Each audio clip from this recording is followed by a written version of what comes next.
Welcome to the Mom Founders Table. Pull up a chair and join me every week as I become your thought partner and help you lead to create change.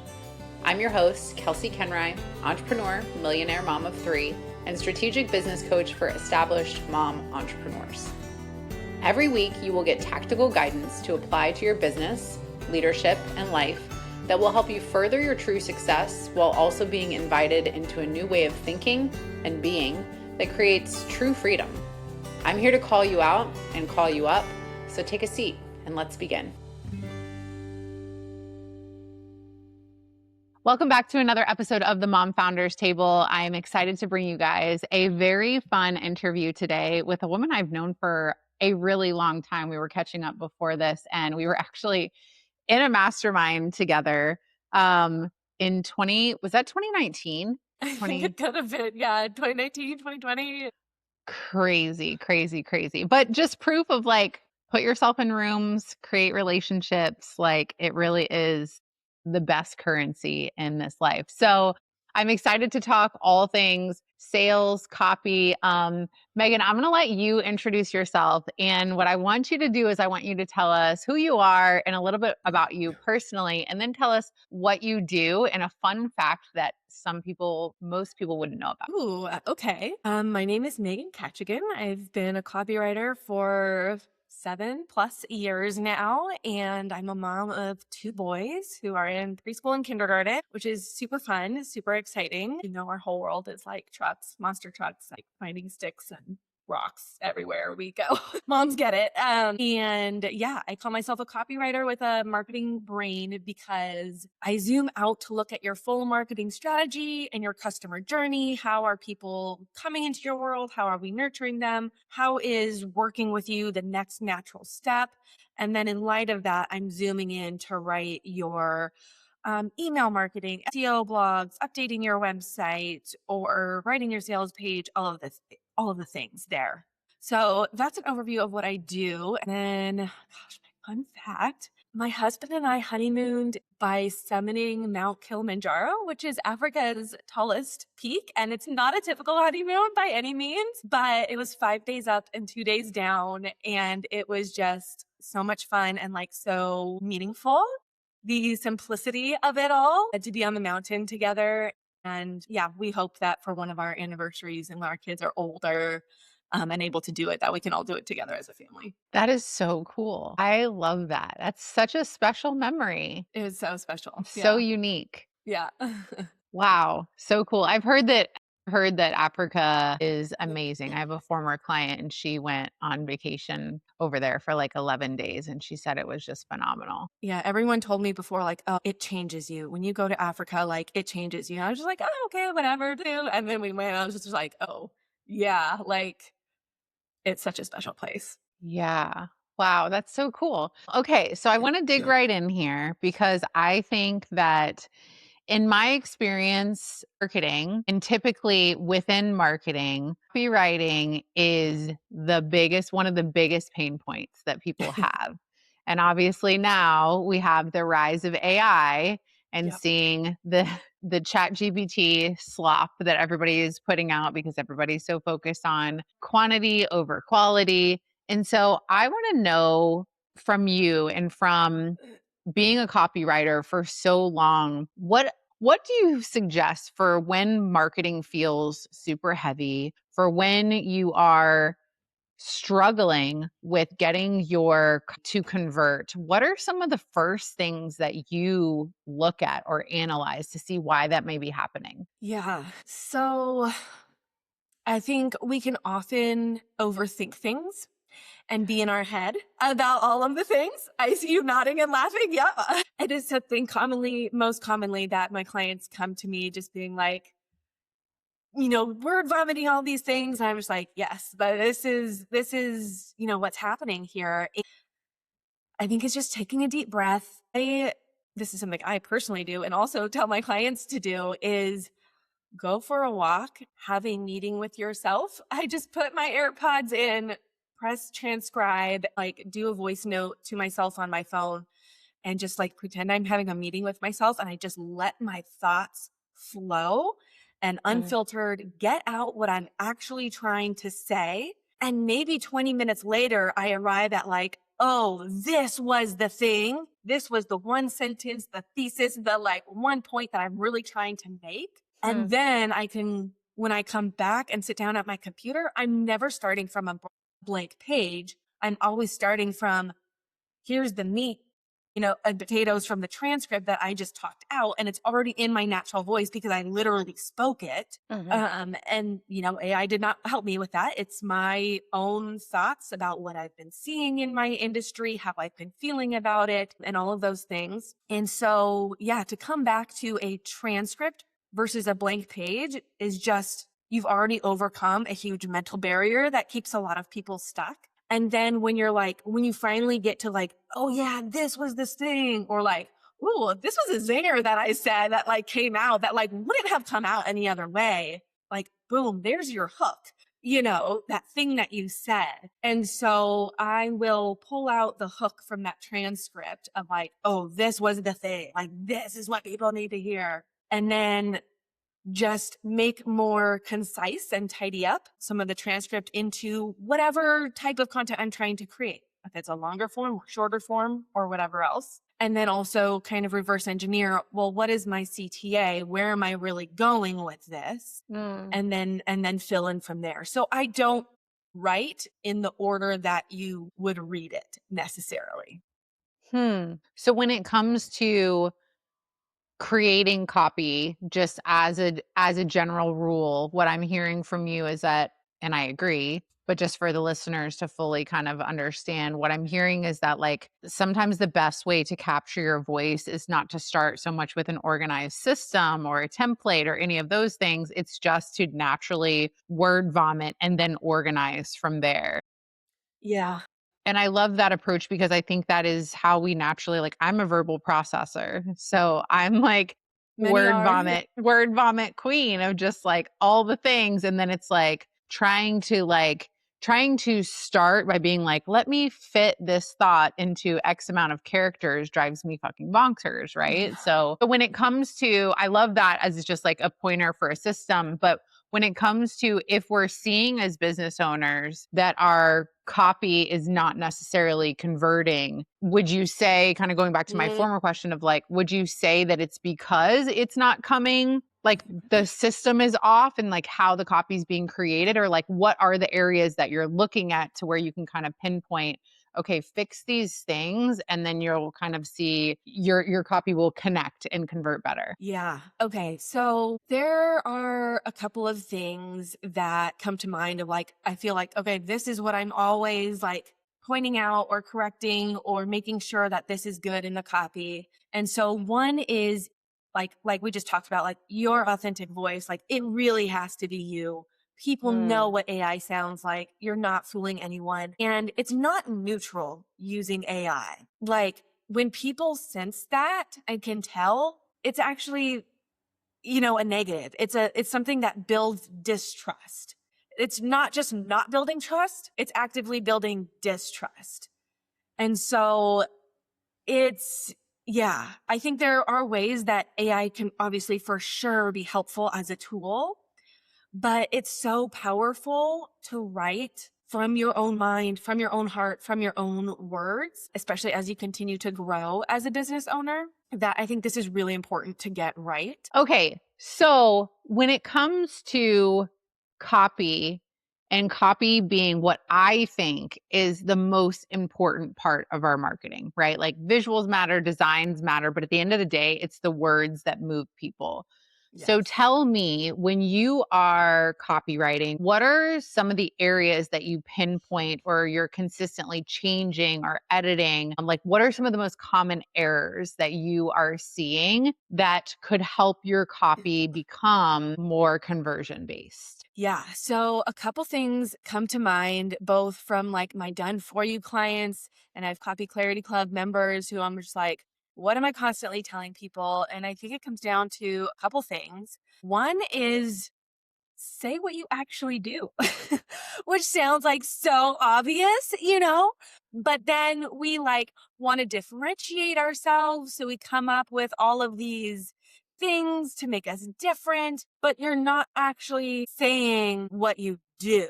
And so Yeah. people aren't I'm getting it so right guilty of away. this. I'm like, absolutely. I feel like that was like the thing that I ran in circles with for a long time. And then I'm just like, I think going back to what you said in the beginning about like overcomplicating. And I know so Mhm. like it almost I have felt like for me personally, because I have such a wide skill set and because I've been doing what I do for so long and I've worked with people in so many different industries and I have so much experience that I've been like, it would be so much easier if I could just be like, I'm the lady that like helps you water your plants. Like if I could just do one thing. But I feel like that's where I just finally was like, it's okay. I'm saying this because I feel like a lot of people need this permission. I felt like that if I didn't make it big and bold and whatever, that like wasn't fully representative of me.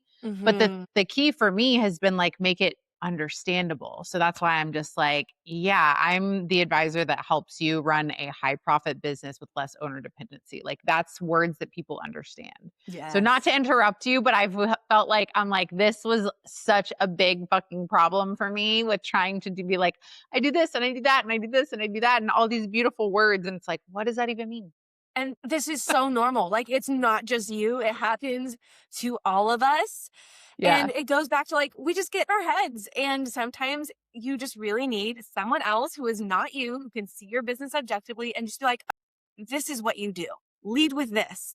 And it's just like, when you hear that, you're like, oh, it was so simple. It was right in front of my face all along, but you can't see it for yourself Mhm. all of the time. And this is important, not just from a copywriting and conversion perspective, but it's also really important from an SEO perspective as well. Hmm. People aren't searching for voice architect, they're searching for speaking coach. You know, they are not searching for, I don't know, like wellness advocate. They're looking for gut health practitioner. Mhm. So be clear on exactly what it is that you do so people know right away. And then also so that Google and now AI know what you do and can send people your way as well. Mhm. Okay. So that's a big one is just like be clear and repetitive with like what you do. Like use words that people know. What are some other things within copy that you see in marketing that are like red flags or things that people need to do differently? Yes. So the other one, and I think everyone knows this, but I'm going to add some nuance to it. So knowing your ideal client and speaking directly to her. And I think that is a problem because so many of us are like, my ideal client is a female entrepreneur. And like, yes, that may be true. I wish everyone could see your facial expressions. This is like please watch the video on YouTube because I literally can't like when I'm in person at like all my in-person events, sometimes like when people I'm just gonna cover my face because I can't. I don't know how to hide it. It's the best. It's the best. So I think knowing who you're talking to in a very like specifically who is she is going to help make her feel so much more seen and known and loved in your copy and to know that like, hey, that's me, you know? Mm, Because broad messaging that could be like, well, I could help her and I could help her and I could help anyone and anyone out. And I love your heart for that. But broad messaging blends in. It's mhm, vague. And I know you don't want to be excluding people that you could be helping. But actually, what we've seen is that you'll actually end up helping less people because generic messaging is so easy to ignore and scroll right past. But if mhm, you are writing to that one specific person and speaking to their emotions, that is what's going to cut through the noise. mhm, So, to give more of a tangible example, instead of saying my ideal client is a female entrepreneur, I'm saying she is an established business owner who is highly skilled at what she does, but she is overwhelmed by the demands of content creation and marketing. She wants to stay in her zone of genius while partnering with a trusted expert who can turn her voice, values, vision into a strategic marketing system and copywriting that brings in aligned clients without burning out. mhm, So people can hear that and mhm, be like, oh, that's so me. Because you're calling out who she is, an established business owner, highly skilled at what she does. You're meeting her with where she's at, how she's feeling, like acknowledging she's overwhelmed with the demands of content creation, like aren't we all, but also like not digging in the knife into a pain point that's like already exists. you can acknowledge it and meet them where they're at, but I don't know, that's a whole nother can of worms. And then like speak to her desires and values. So I say she wants to stay in her zone of genius and partner with an expert she can actually trust. Connect your work Mhm. to her desired solution, and wrap that all up with what she really wants. They want to book more clients and do so without burning out. Mhm. Yeah, it's so good. And I think a key component of this, again, like when I trace back my business, and like I've been fortunate to grow like year over year, which in this industry, especially at this point, I feel like is not happening like it was. But I can trace that back to actually number one, being okay with being specific, like you said. And number two, finally, I feel like internally it's very hard for us. I know it was for me to feel like you're filtering people out. Mhm. Like, and just like you said, you're like, I love that for your heart, but don't love that for your business. And that was Mhm. a realization that I came to, was really, it was like, just because I can doesn't mean I should. Right. Mhm. And at the end of the day, like you said, if we're broadening, if I'm like, I'm a business coach for female entrepreneurs, it's like, that's cute, but like, so are 784 people. I mean, 90% of those people didn't have a business before they were a business coach, but that's another can of worms in itself. Yeah, exactly. But by me just saying, you know what?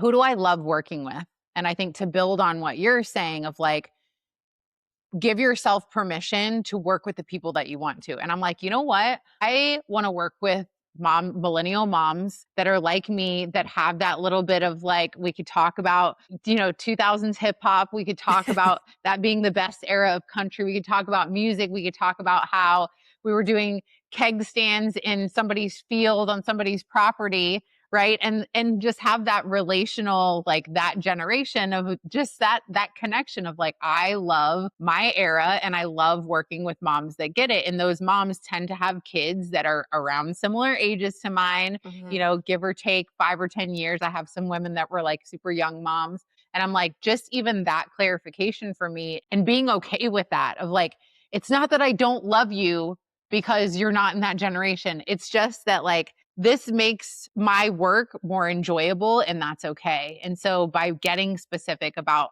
her, and then like you said, getting specific about the emotions that they're experiencing. I know with my clients, when I'm looking at messaging and marketing, I will have them do like, sit in your client's seat and write down what a day in the life looks like for her. What are her thoughts? And then what are the physical manifestations of those thoughts? Like, how is she Mm. moving? Because I think specificity is like, that's the biggest thing that I see, is like, okay, you can say like you're really overwhelmed, or you can say you're standing in your kitchen, you're cooking dinner while you're answering emails and your kids yelling at you. Like that paints the picture, right?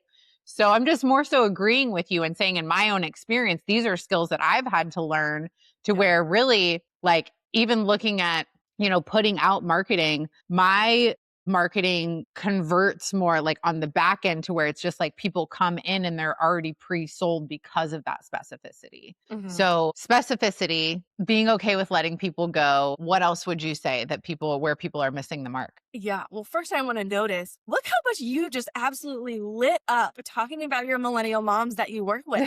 Like that is what I'm looking for when I'm having a strategy call with my clients. I'm like, okay, we're on to something here. Like, that's it. That's one of those subtle signs that people don't talk about, of like, okay, we're on to something. They think it should be hard, but like it should be joyful. I love that. Yeah, no, thank you for recognizing that. It's so true. It's just like, I think, work is work, business is business. And I don't think that business should be like our emotional support system. I think there has to be separation there. But I Totally. do think there's a large portion of women that are so afraid of offering services or delivering their services in a way, or filtering people out, that like it keeps them stuck. And it's like, sometimes it's like, you're like, the business doesn't feel good, the business doesn't feel good, because obviously, as you know, like my clients are doing a lot of revenue, right? They have the money is the thing that's happening, it's everything else that's kind of crumbling, their Hmm. relationships behind the scenes, how they feel about themselves, disconnection in their marriage, their health going on the back burner.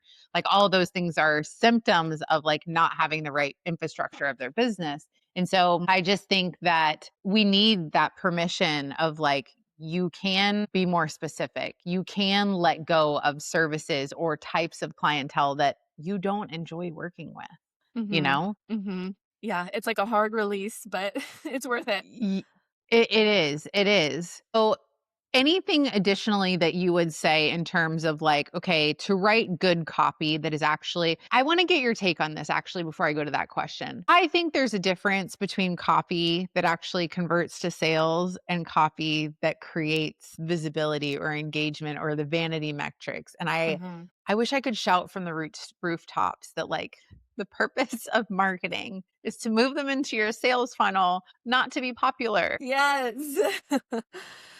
Yeah, I mean, there's people out there who teach the numbers game and that more followers and visibility you have, the more likely it is that they will go into your sales funnel or whatever else. But that's not necessarily true. I Mm, mean, I've had some very people come to me with very humbling conversations of I have, all of these followers, which looks impressive, or I'm getting all of these likes and comments, which looks impressive, but business is slow.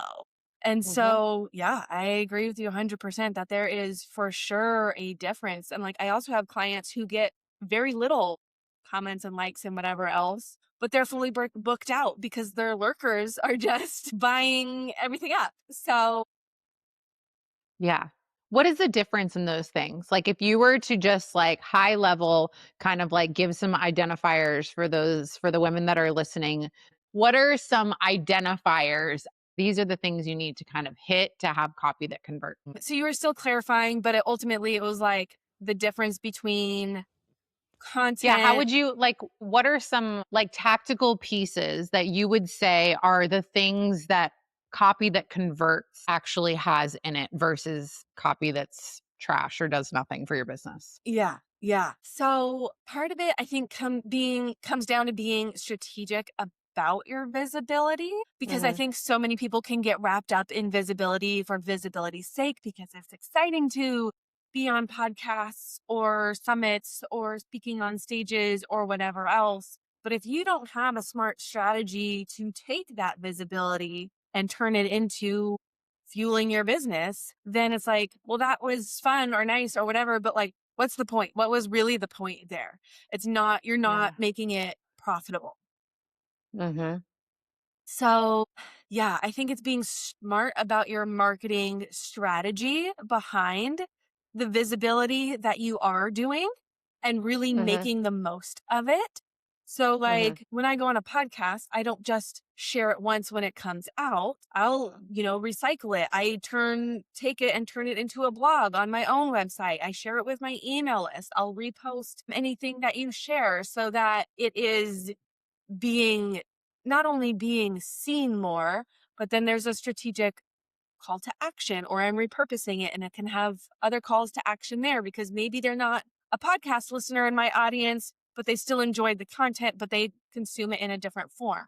I know for my own podcast, Values First Marketing, when I send out an email saying, sharing a new podcast, I have a link for audio and a link for read it on the blog. And it's usually 50-50 who clicks which link. So I know my audience is, some are in a season where they want to read through it on the go, and others, are listening to the audio, just again, depending on your season of life, business, motherhood, all the things. Yeah. But to go back, I would say it really needs why are you the only choice? Because Hmm. you could have other copywriters on here giving you the same, they're very likely seeing, the same things on here. But why you? What makes this offer or message uniquely your own? So sometimes that's your personality, your past experiences, or perspective. I think a lot of times it comes down to your values. What shaped your values? How do your values show up in your business? And that's not just saying my values are simplicity and belonging, but really demonstrating that in how you run your business. So getting clear on what do you stand for, you stand against. And a lot of people are like, do I have to be political? You don't necessarily have to be. If you want to use your platform for that, go ahead. Mm. But that's not the only way to express the values that you stand for. Yeah, so it really comes down to how and why are you different from others in your space. Got it. Okay, so what I'm hearing, correct me if I'm wrong here, is based upon our conversation, in order to get copy to actually convert into sales, we need to be specific about what we do in a way that's understandable. We need to be okay with filtering people out, and we need to be clear on kind of like who we're for, who we're not, the values that are through our business, and kind of like what our differentiators are. And so there sounds to me like there's some of these core pieces that then need to be strategically placed in the marketing strategy, which kind of Mhm. brings me back to, I think at the end of the day, like the word that I say a lot, and what this is making me think of is like just having more intentionality, right? Because Yes. there's a lot of women, like I know for my clients, they may be doing PR and they're in magazines and they're here and they're here. And then I peel back the layers and I'm like, hey, if we look at the data of like the top 3 places that where your clients are coming from, where is that? Tell me where that is, because we just need to focus on those 3 lanes. Mhm. So I think just like I think it's interesting because I think copy can do so much more work for us than people realize. Yes. And I think that specificity that you're saying here of like say the whole thing, like speak to the pain point, speak to the results, speak to who you're for, speak to why you're different, and like say that over and over again. Mhm. Is that basically what you would agree with? Yeah, totally. Because there is psychology behind why we do these things and why we're recommending these things that is so Yeah. powerful. And then also, I think to speak to your point about repetition, like repeat it, say it again. And people are like, oh, but I don't want to be annoying or I don't want to, like, I already said it once. Do I need to say it again? Like, I don't need to, right? Like, you're Yes, you laughing because do. it's true. Yes. Yes. Say it again and say it again and say it again and say it again. Yeah. So the mindset shift I want to give you there is repetition is actually how you become known for something. I was a former high school teacher, and I feel like I literally told them the same thing a kabillion million times. And then I give them the test on it, and they're like, you never told us this before, you know? And it's just like, I felt Sounds like like, parenting. right, yes, exactly. What are You you know? talking about, mom? You never said that. I'm like, okay. Yeah, so you could be saying it over and over again, and it is still not hitting, not going through.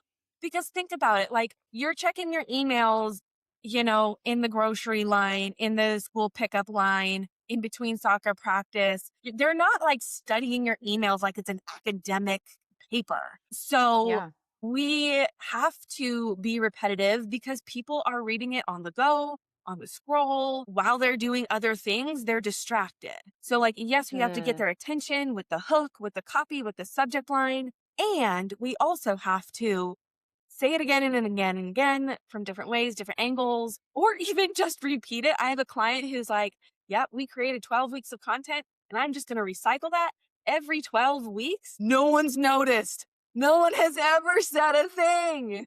She's like, yeah, maybe That's I'll amazing. change the picture with the post if, I feel like I have the time. What a testament to like how we truly overcomplicate things. Yep. Okay, so here's a question for you. So obviously we've identified kind of like what our copy really needs to have, like in the heart and soul of things. Hmm. So what do you think when it comes to like having this like a minimum viable marketing system that keeps consistent leads coming? Because in my opinion, and I think you would agree, I think copy again is the thing that sells. I think design is pretty, Hmm. graphics or whatever, but at the end of the day, it's the words that push people over the edge, right? Because you Yeah. see people that literally there are no graphics. It's like, and this is why I love like talking videos, right? Because it's just words and like energy and seeing people like I think that's what moves people. So Why Google Docs sales pages can absolutely crush it. 100%. So again, like I love the permission that you gave at the beginning of the episode of just like don't overcomplicate it, because I Hmm. think that's the biggest anything. I feel like if that's the biggest takeaway here is like dumb things down, make them elementary, be more specific, filter people out, like signed, sealed, delivered that. It can be so simple. Yeah. So speaking of simplicity though, what do you think that minimum like viable marketing system needs to look like, or kind of what do you teach your clients to make sure that we have consistent leads? Yeah. So I love to see some sort of long form content that is SEO friendly, that's organic search friendly, because we're in this for the long game. We don't want necessarily the quick wins or the dopamine hits of Instagram or whatever social media platform. I think that is more of an extra. But foundationally, I love to see some sort of SEO long form content. So that could be YouTube videos if that is your thing. That could be doing your own podcast regularly. That could be blogging regularly or a combination of those, right? Like I take my podcast and then also turn it into a blog. So I'm getting kind of, the SEO from Apple Podcasts and Spotify, and then also the SEO from Google and now AI search from the blog as well. That's positioning me and my website as an authority on this topic.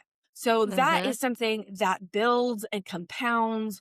Cause like I have a blog that was written, gosh, 2, 3 years ago now. It's still bringing me in traffic and clients and conversations. And so, like, that is what we want. You don't have an Instagram Interesting. post from 2 years ago that is still bringing you in. I mean, maybe if it's a pinned post, but it's not still bringing you in clients on the regular. It's lost on your feed. So I would love to see an SEO Mhm. sort of long form content. I would love to see email marketing as a primary way of communicating regularly with your people, filtering people to your email marketing.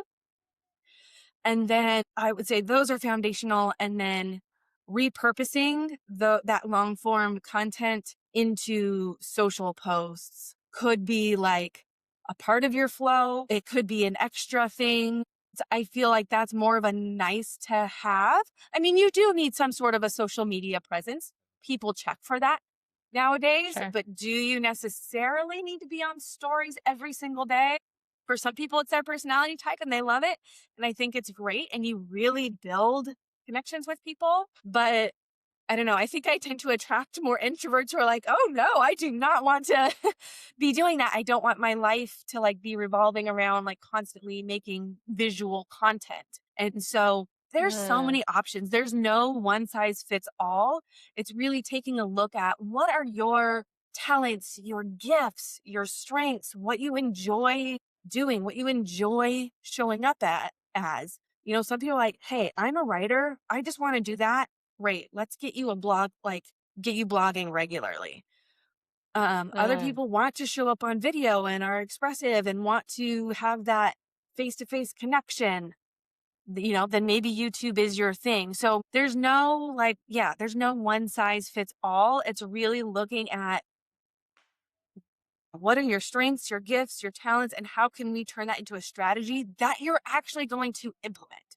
Because I think one of the biggest Mm. problems I see is that people come to me with this marketing strategy, maybe from a very expensive business coach. So now they feel like they have to implement it, but they're coming to me because they're like, I can't actually sustain this. I don't actually love showing up in this way to do this. And so a lot of business coaches have told me, oh, you don't need to be a doer anymore. 7 years into your business, just be a strategic consultant. And I do that side of things because I think it's needed, but I really don't want to give up. And I will also help you implement it and do it for you Yeah. because there's often a disconnect there. There's often a gap that is like so hard for people to cross, and you make your marketing strategy for like you in your like best, highest self, best season. But like, what happens when you're in a low capacity season? Then, if Mm. the marketing falls apart in a low capacity season, I don't think it's a great marketing strategy because it's not sustainable. So, how Mhm. can we design it for a low capacity season and say, hey, when you're a high capacity season, do these things as well. But this is like the minimum of like, oh, I could do this even with a sick kid at home, which is my current Yeah. situation. Yeah, I feel that, and I think that's a real thing, right? For us moms, 'cause, like, there's always gonna be something that's thrown at us, and, like, if we're not building our businesses around our life, if we're doing the opposite, we're gonna continue to kind of run our heads into that wall. So I Mhm. am big fan of long form. We do a blog every week. Same thing. We take Yeah. this podcast and we take the transcript from this podcast and then turn it into a blog because there's different stuff that gets pulled out. And so I think it's a great way to be able to do both. And I think it's kind of just being smart with the strategy of, like, I love what you said about kind of recognizing what your strengths and your skills are. That's why I always Mhm. ask my clients what their human design is, because I want to Mm. know your human design is going to tell me like what your schedule needs to look like, the kind of team members that you need to have, even how you show up, right? Like my projectors, they're teachers, and so we need to be teaching. My generators, like me, I'm built to Yeah. respond, and so if you ask me to initiate and just go on and like film a piece of content, I'm going to be like, this is going to sound like ass. But if somebody asks me a question or if I'm in conversation, I can fire off anything. Yeah. And so I think there is that alignment piece that a lot of people overlook because they're just like, this is the template, follow the template. And you follow the template and you realize this is misaligned and then you don't sustain it. And that's why people see these ups and downs in business because they didn't build with the oversight of like knowing what their strengths and their skills are. So I really Mhm. appreciate you bringing that up. And so it kind of brings me to my next point before we wrap today. Tell me how we can utilize AI for our copy without it sounding like absolute trash. Yeah. So I love to use it to help organize my thoughts and structure Mm, my thoughts into, best practices for LinkedIn posts, SEO blogs, things like that. Take my own thoughts. Like it always has to start with your own thoughts. You obviously, I hope this goes without saying, you can't ask, or I mean, you could ask AI to think for you, but that's not gonna, it's not gonna work. Yeah, we're all shaking our head at that one. it's just like, and you see it too. It's just like, that is, I think that's the copy that falls flat, but like just word vomit into Mhm, AI and then tell it to like put it in a right structure. mhm, mhm. Yeah, yeah. So create the skills, create the projects, create the boundaries so AI knows, like, here are my copywriting best practices, put that into AI, and then you can word vomit into AI and have it structure it properly. But I feel like even with that, and I've obviously learned a ton about AI because I have to as a copywriter and to keep up, Yeah. it still needs editing. Yes. It's Always. still it is never a final draft. It Hmm. can even with, a ton of and I create 80-page brand messaging guides about your voice, about your ideal client, about their pains and their desires and all the psychology and their triggers behind it. 80 pages in depth. And I feed that to AI.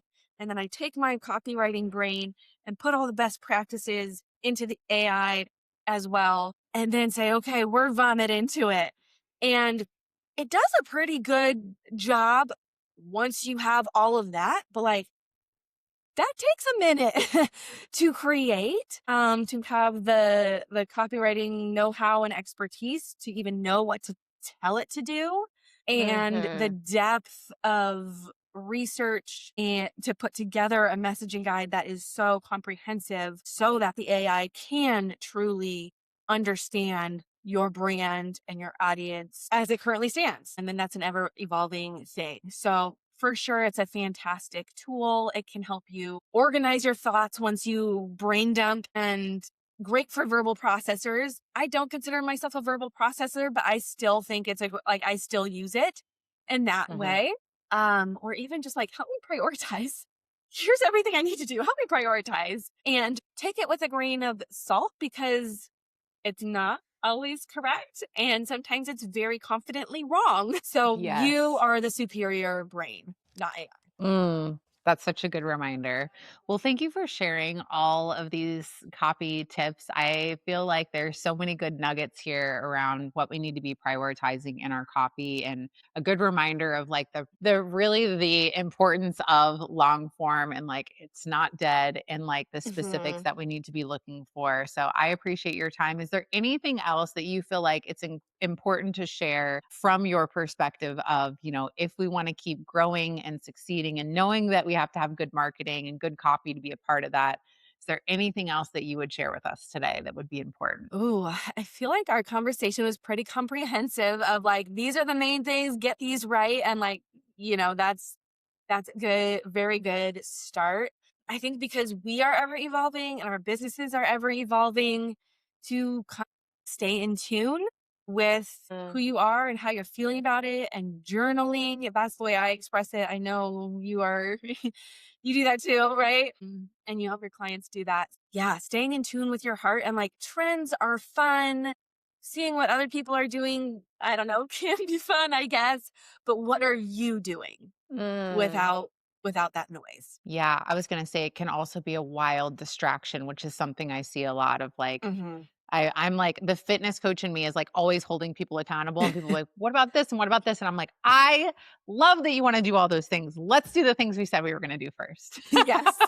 Yes. You know? So where can people find you, follow you, work with you, all the things? Yes. So you can follow me on my podcast, which is called Values First Marketing. And you can connect with me on the socials, LinkedIn or Instagram at Megan Kachigan. That's Kachigan with a K. We'll put it in the show notes. It's Yeah, like my last name, like, I know. there's just No one's gonna get it. Yeah. And then I have a Why Isn't This Converting free 5-day email challenge. And that goes over more in depth with examples and before and afters of how to do some of the things we talked about today. And then a couple more that I walk you through as well.